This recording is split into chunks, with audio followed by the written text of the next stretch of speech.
اسلام آباد high court میں ججز کا تبادلہ قانونی قرار، 5 رکنی آئینی بینچ نے 3-2 کی اکثریت سے فیصلہ سنا دیا۔ جسٹس مظہر علی، جسٹس شاہد بلال اور جسٹس صلاح الدین پنہور نے تبادلے کے حق میں فیصلہ سنایا۔ جسٹس افغان اختر اور جسٹس شکیل احمد کا اختلاف۔ جسٹس مظہر علی نے مختصر فیصلہ سناتے ہوئے کہا کہ ججز کا تبادلہ غیر آئینی نہیں کہا جا سکتا۔ اسلام آباد ہائی کورٹ میں ججز کا تبادلہ آئین کے مطابق ہے۔ جسٹس سردار سرفراز ٹوکر کا تبادلہ نئی تقرری نہیں سمجھا جائے گا۔ آئینی بینچ نے اسلام آباد ہائی کورٹ کے 5 ججز کی سینئرٹی کے خلاف درخواستیں مسترد کر دیں۔ سپریم کورٹ کے آئینی بینچ کی مدت میں 30 نومبر تک توسیع، چیف جسٹس یحییٰ آفریدی کی زیر صدارت جوڈیشل کمیشن کا اہم اجلاس۔ ذرائع کے مطابق تمام ہائی کورٹس کے آئینی بینچز کی مدت میں بھی 6 ماہ کی توسیع۔ سندھ ہائی کورٹ آئینی بینچ میں تبدیل، جسٹس آغا فیصل کی جگہ جسٹس عدنان اقبال آئینی بینچ میں شامل، جسٹس ثنا اکرم کی جگہ جسٹس جعفر آئینی بینچ کا حصہ ہیں۔ ایران اسرائیل جنگ کے دوران امریکی صدر اور فیلڈ مارشل عاصم منیر میں بڑی بیٹھک۔ ایران اسرائیل تنازع کے پرامن حل پر زور۔ ISPR کے مطابق صدر ٹرمپ اور chief of army staff field marshal Syed Asim Munir کی اوول ہاؤس میں اہم ملاقات ہوئی۔ امریکی صدر نے آرمی چیف کے اعزاز میں کیبنٹ روم میں ظہرانہ دیا۔ آرمی چیف کا پاک بھارت جنگ بندی میں مثبت کردار ادا کرنے پر صدر ٹرمپ سے اظہار تشکر۔ صدر ٹرمپ کی اقوام عالم کو درپیش چیلنجز کو سمجھنے اور ان سے نبرد آزما ہونے کی قائدانہ صلاحیتوں کو بھی سراہا۔ صدر ٹرمپ نے پاکستان اور امریکہ کے درمیان دہشت گردی کے خلاف جنگ میں جاری تعاون اور خطے میں پاکستان کے قیام امن کی کوششوں کو سراہا۔ انسداد دہشت گردی میں تعاون جاری رکھنے پر اتفاق ہوا۔ صدر ٹرمپ کے ساتھ آرمی چیف کی ایران اسرائیل تنازع پر تفصیلی گفتگو ہوئی۔ امریکی صدر نے کہا کہ فیلڈ مارشل عاصم منیر ایران کو دوسروں سے زیادہ اچھی طرح سے جانتے ہیں، وہ اس صورتحال سے خوش نہیں ہیں۔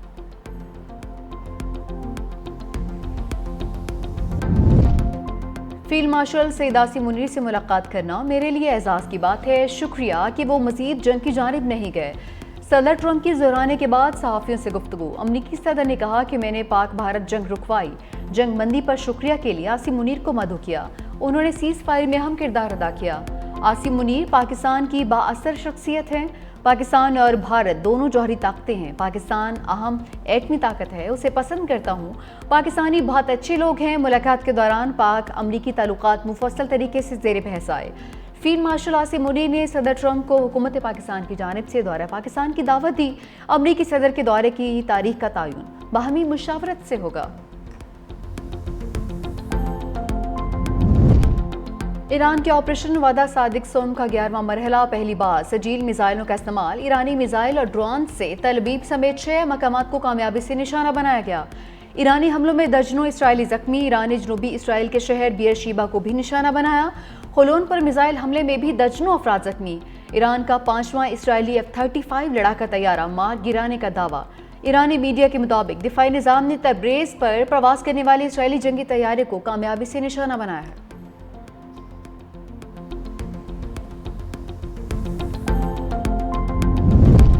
اسرائیلی وزیر دفاع کی ایران کے سپریم لیڈر کو قتل کرنے کی دھمکی، دعویٰ کیا بیئر شیبا میں ایرانی میزائل حملے میں 2 درجن سے زائد اسرائیلی ہلاک، سینکڑوں زخمی ہوئے۔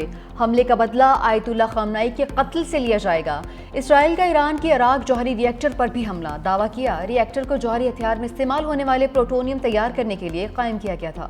اسرائیلی فوج کے 40 لڑاکا طیاروں نے بیلسٹک میزائلوں کے پرزے اور خام مال بنانے والی فیکٹریوں کو بھی نشانہ بنایا۔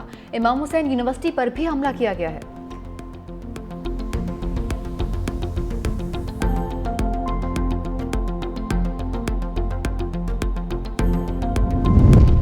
کانگو وائرس نے مزید 4 افراد کی جان لے لی۔ رواں برس ملک میں کانگو سے جاں بحق افراد کی تعداد 5 ہو گئی۔ پشاور میں وائرس میں مبتلا 3 افراد دم توڑ گئے۔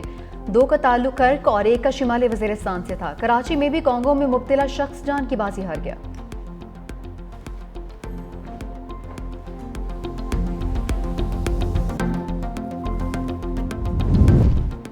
اور بادل گرمی کو ٹکر دینے کو تیار، پری مونسون بارشوں کا آغاز کل سے ہوگا۔ 23 جون تک وقفے سے بادل برسیں گے۔ محکمہ موسمیات نے نوید سنا دی۔ اسلام آباد، راولپنڈی، مری، گلیات میں آندھی اور بارش کا امکان۔ لاہور سمیت پنجاب میں جھکڑ اور بارشوں کی پیشگوئی۔ 22 سے 24 جون تک سندھ کے بیشتر مقامات پر بھی آندھی اور بارش متوقع۔ محکمہ موسمیات نے متعلقہ اداروں کو الرٹ رہنے کی ہدایات جاری کر دی ہیں۔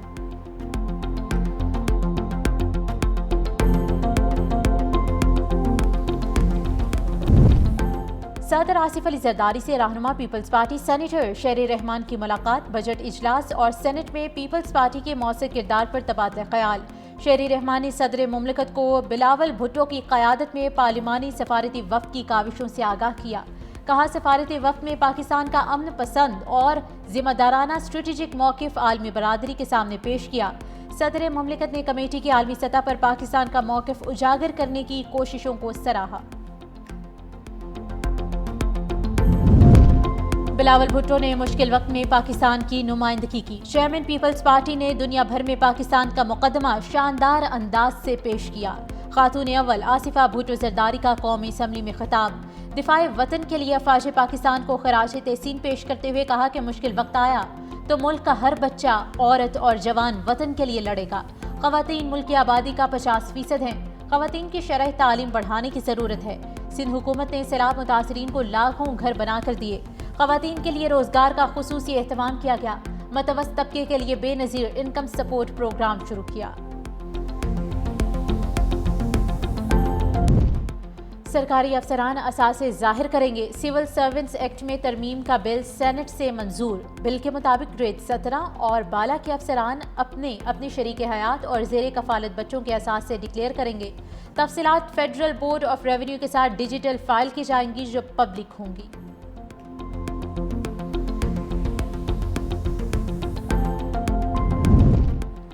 اور کراچی میں المناک حادثہ، راشد منہاس روڈ پر مٹی سے لدا ڈمپر کار پر الٹ گیا۔ کار میں سوار بچی اور خاتون جام حق، ایک خاتون شدید زخمی، ڈرائیور محفوظ رہا۔ حادثے کے وقت ڈمپر ایک دوسرے کو اوورٹیک کرنے کی کوشش کر رہے تھے۔ ایک ڈمپر بے قابو ہو کر کار پر آ گرا۔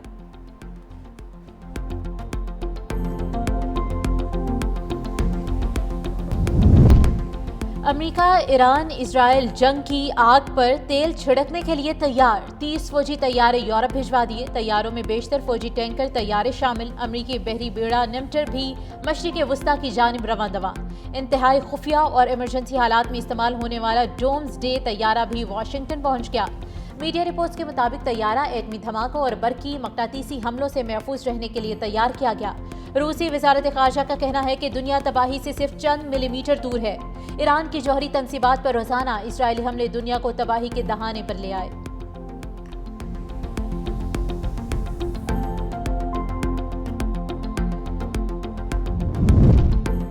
روس کی ایک بار پھر ایران اسرائیل جنگ میں ثالثی کی پیشکش۔ صدر پیوٹن نے کہا کہ ایران تنازع پر اسرائیل اور ڈونلڈ ٹرمپ سے رابطے میں ہوں۔ اسرائیل کی سلامتی کے ساتھ ایرانی مفادات کو بھی یقینی بنانا ہوگا۔ جوہری توانائی میں ایرانی مفادات کو یقینی بنایا جا سکتا ہے۔ 200 سے زائد روسی جوہری ماہرین پاور پلانٹ کے 2 یونٹ بنانے کے لیے ایران میں ہیں۔ اسرائیل کی طرف سے روسی جوہری ماہرین کو نقصان نہ پہنچانے کی یقین دہانی کرائی گئی۔ روس ماضی میں ایران کو فوجی ساز و سامان دیتا رہا۔ ایران کو اسلحہ دینا عالمی قوانین کی خلاف ورزی نہیں۔ روسی صدر اور اماراتی ہم منصب محمد بن زائد میں بھی ٹیلی فونک رابطہ ہوا۔ پیوٹن کا اسرائیل ایران تنازع فوری ختم کرنے پر زور۔ روسی نائب وزیر خارجہ کہتے ہیں امریکہ اسرائیل کی فوجی مدد سے باز رہے۔ ایران کے خلاف جنگ میں امریکی مداخلت سے مشرق وسطی کی صورتحال بگڑ سکتی ہے۔